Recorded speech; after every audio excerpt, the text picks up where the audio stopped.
mauna na tatanggapin natin sa Islam, yung pagkatapos tanggapin nung walang karapat dapat sambahin liban si Allah at si Muhammad ay kaniyang alipin, tapos pag-aaralan natin yung pamamaraan ng buhay, kung anong pagsasala, ano ang pagdarasal, ano ang pagsasawm, ano ba itong akika, ano ba yung mga kaugalian sa Islam. So jazakumullahu khairan sa pakikinig. Inshallah itutuloy ng ating kapatid na si Ustad Jamal Jalla.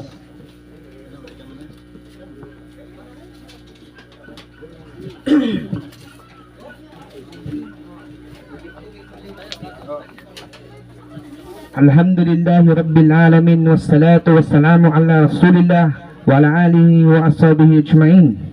Assalamualaikum warahmatullahi wabarakatuh. At magandang tanghali sa inyo ng mga non-Muslim. Unang-una, sa tulad ng sinabi ni Ustad, pininiwala sa inyo kung ano ang Islam. So ngayon, ikikwento ko naman kung ano ang pinagkaiba ng Islam sa inyong mga Kristiyano. Kung ano yung pinagkaiba natin. Ako dati akong Kristiyano. Siya dating Kristiyano, si Ustad lang yung born Muslim. Siya ay isang tribo ng Maranao dito sa Pilipinas. Siya ay taga Marawi City. So ngayon, sa paniniwalang Islam, kami ay naniniwala lamang sa nag-iisang Diyos. At kami ay naniniwala sa lahat ng propeta, umpisa kay Adam, si Adan, at sa huling propeta si Muhammad. Kami ay naniniwala kay Ibrahim, kay Moises, kay Noah. Kilala ba niyo si Noah, yung gumawa ng barko? Kilala niyo si Moises, yung humati ng dagat? Bilang Muslim, kami ay naniniwala doon. At alam ko, naniniwala din kayo kay Jesus Christ. Dito tayo nagkakaiba kay Jesus Christ. Ang paniniwala namin kay Jesus Christ, siya lamang ay tao at sugo at alipin ni Allah. Si Jesus Christ isang sugo na propeta na ipinadala lamang sa angkan ng mga Israel. At kaming bilang mga Muslim, hindi kami naniniwala na siya ay Diyos. Bilang kayo ay mga Kristiyano, ang pinapaniwalaan nyo, si Jesus Christ ay Diyos, di ba? Hindi po ba tama? Ngayon, may nakakita na ba sa Diyos? Wala pa. Wala pa ni isa, di ba? Ngayon, di ba ang paniniwala nyo kay Jesus Christ, Diyos, di ba?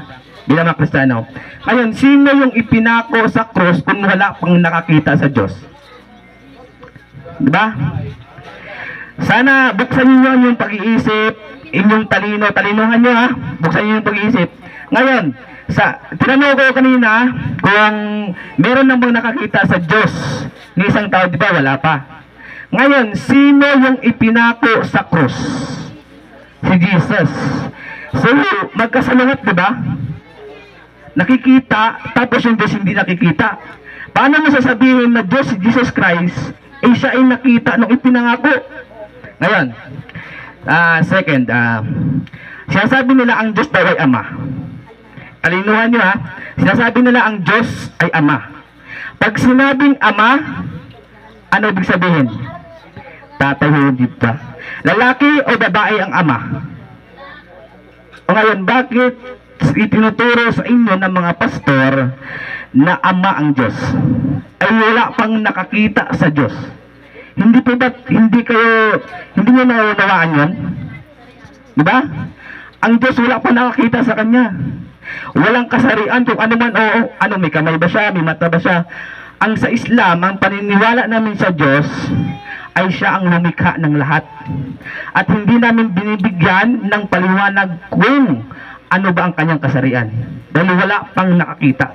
Ganun ang tunay na paniniwala sa Diyos na hindi pa nakikita. Walang kasarian. Walang description kung ano ang kanyang physical. Diba? So ngayon, bilang mga Kristiyano, lahat ng itinuturo sa inyo ng mga pastor ay Bible, diba? Naniniwala kayo sa Bible? Naniniwala kayo sa Bible? Sinong Kristiyano naniniwala sa Bible? Wala? Naniniwala ba sa Bible? Diba? Sige ikaw. Ngayon, ang kwentong pagtungkol kay Jesus Christ ay kinukuha lamang lahat sa Biblia. Hindi ito po tama? Ang itinuturo sa inyo ng mga pastor, mga pare, kinukuha lamang lahat sa Biblia.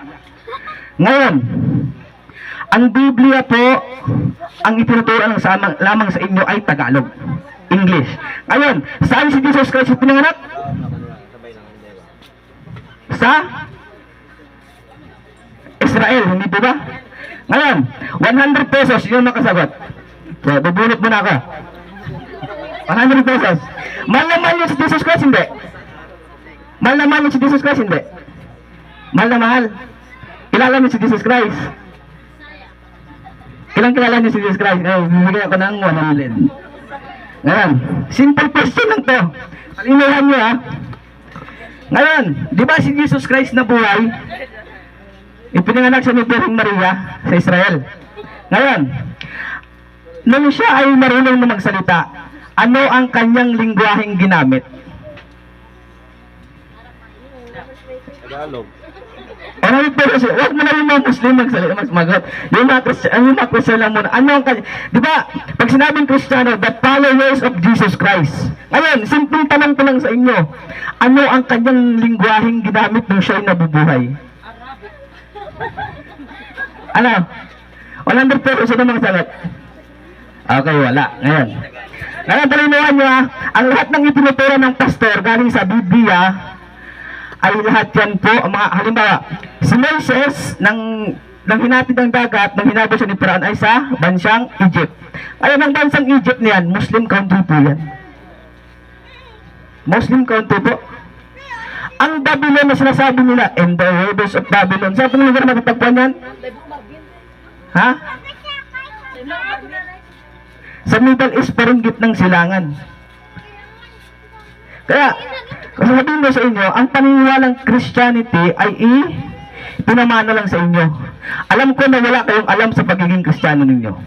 Maliban mo lang siguro sa ilan.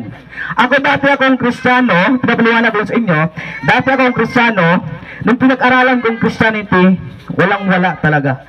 Walang-walang pundasyon. Ngayon, lahat ng sa Islam, negatibo ka natin sa Islam. Pinag-aralan kong Islam.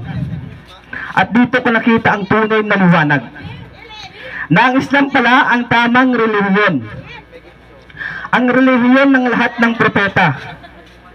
Umpisa kay Adan, kay Ibrahim, kay Moses, kay Jesus Christ, at kay Propeta Muhammad, ang huling propeta na ipinadala ng Diyos. Ngayon, wow. Ngayon, ipapaliwanag ko sa inyo. Kung kayo ay nasa loob na ng bahay nyo at nasusunog ang bahay nyo, anong gagawin nyo? Tubig. Ha? Anong gagawin nyo? Ba? Lalabas kayo, di ba? Kasi nasusunog na yung bahay nyo. Eh, paano kung ikaw nasusunog ka dun sa relihiyon mo, hindi ka pa ba lalabas? Ako bilang dating Kristiyano, ipapaliwanag ko sa inyo kung anong mali. Ha? Unang-una, ang Biblia is a fabricated. Gawa-gawa lamang. Hindi mismo galing sa Diyos. Ha? Tatanong ko kayo, ano ang lingwahe ni Jesus Christ yung sa nagbuhay hindi nyo nasagot? Kasi nga, ang titulo sa Biblia ay Tagalog lamang.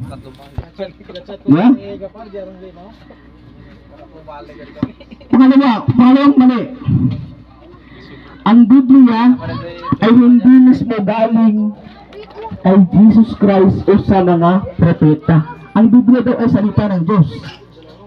Pero hindi galing sa mga propeta. Dapat mo